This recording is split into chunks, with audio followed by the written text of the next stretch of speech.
Hello, নমস্কার সবাইকে। আপনারা সবাই কেমন আছেন? আমি ভালো আছি। আজকে আপনাদের সাথে শেয়ার করছি নতুন একটা ভিডিও। তো এই ভিডিওটা হলো গিয়ে মাম্পির বিয়ের। তো গতদিন দিয়েছিলাম মাম্পির গায়ে হলুদের ভিডিও। তো আশা করছি সবাই ভিডিওটা দেখেছেন। তা আজকের ভিডিওটা কিন্তু সবাই দেখবেন, এটাই আশা করছি। তো বিয়ের দিন আমরা সবাই চলে গিয়েছিলাম ওর শ্বশুর বাড়িতে, কারণ ওর ওই বাড়িতে উঠিয়ে নিয়েই বিয়ে হয়েছিল।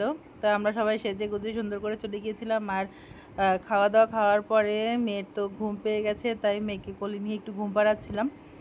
তারপরে এখানে একদিকে বিয়ে চলছিল, তো বিয়ে প্রায় অনেকটাই হয়ে গেছে, এখন যজ্ঞ হবে।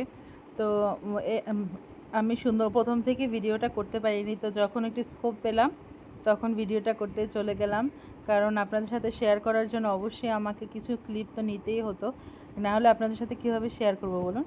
আর সুন্দর একটা তুলসী মঞ্চ ছিল, এত সুন্দর ছিল তুলসী মঞ্চটা, দেখেই খুব ভালো লাগছিল। আর চারিপাশটা খুব সুন্দর করে সাজিয়েছে, আর সবাই চারিপাশে চেয়ার নিয়ে গোল করে ঘুরিয়ে বসেছিল। এটা হলো ওদের বাসার উঠোন, তো খুব সুন্দর। আর এই তো এই পাশে হলো সেই তুলসী মঞ্চটা, খুবই সুন্দর লাগছিল। তুলসী গাছটা দেখে আমার আসলে মনটা খুব ভরে গেছে। আর এই তো ওদের বিয়ে কমপ্লিট হয়ে গেছে, এখন ওদেরকে ঘরে নিয়ে আসছে। আর প্রথমে এসেই ওরা ঠাকুর ঘরে চলে গেল প্রণাম করতে, তা আমি ওইটা ভিডিও করতে পারিনি, কেন মেয়ে কোলে ছিল।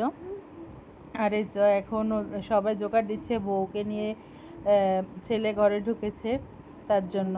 আর এই তো ওদের প্রণাম করা হয়ে গেছে ঠাকুর, এখন ওদের এখানে বসিয়ে দেওয়া হবে পার্টিতে।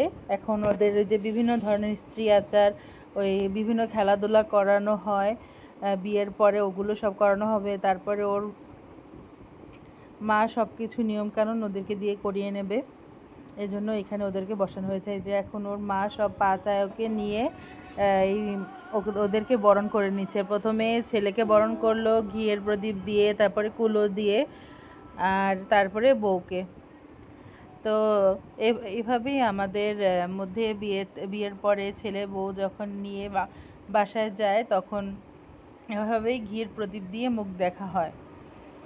আর তারপরে আবার দেখবেন কানে মুখে মধু দেবে, যাতে করে, মানে এটা করার কারণ কি, ঘিয়ের প্রদীপ দিয়ে মুখ দেখে বউ, মানে বউকে সুন্দর দেখানোর জন্য ঘিয়ের প্রদীপ দিয়ে, ঘিয়ের আলো প্রদীপের আলোতে যেন মুখটা জল করে। আর তারপরে কানে মুখে মধু দেয়, যেন করে সুন্দর, মানে মধুর মধুর শোনে, তারপরে মধুর মধুর কথা বলে। আসলে এইগুলি একটা লোক আচার, এগুলি আসলে আমাদের পূর্বে থেকে হয়ে আসছে, তো এই জন্য এখনও এগুলো করানো হয়।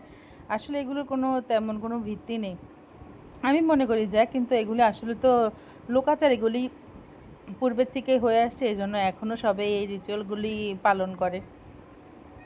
এই যে দেখছেন, ওর শাশুড়ি মা ওকে দুই কানেই মধু দিয়ে দিচ্ছিল। তারপরে এখন ধান দুর্ব দিয়ে আশীর্বাদ করবে।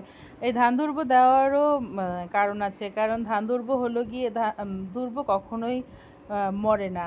দুর্ব গাছ যদি দেখেন যে মরেও যায়, সেখান দিয়ে আবার নতুন করে গাছ ওঠে। এই জন্য দুর্বটা হলো গিয়ে দীর্ঘায়ুর প্রতীক। এজন্য সবসময় যে কোনো আশীর্বাদ করার জন্য ধান দুর্বই ব্যবহার করা হয়। আর ধান তো হলো মা লক্ষ্মীর প্রতীক, আর দুর্বটা হলো গিয়ে দীর্ঘায়ুর প্রতীক। এজন্য লক্ষ্মী আর দীর্ঘায়ু সব কিছু যেন তারা ভালো থাকে, সুস্থ থাকে, এই জন্যই এটা দেওয়া। তো ভালো লাগলে আমার ভিডিওটা লাইক কমেন্ট শেয়ার করবে, আর যারা এখন ফলো করেনি ফলো করো, আর যারা ইউটিউব থেকে দেখছে তারা অবশ্যই এটা সাবস্ক্রাইব করো। সবাইকে অনেক অনেক ধন্যবাদ।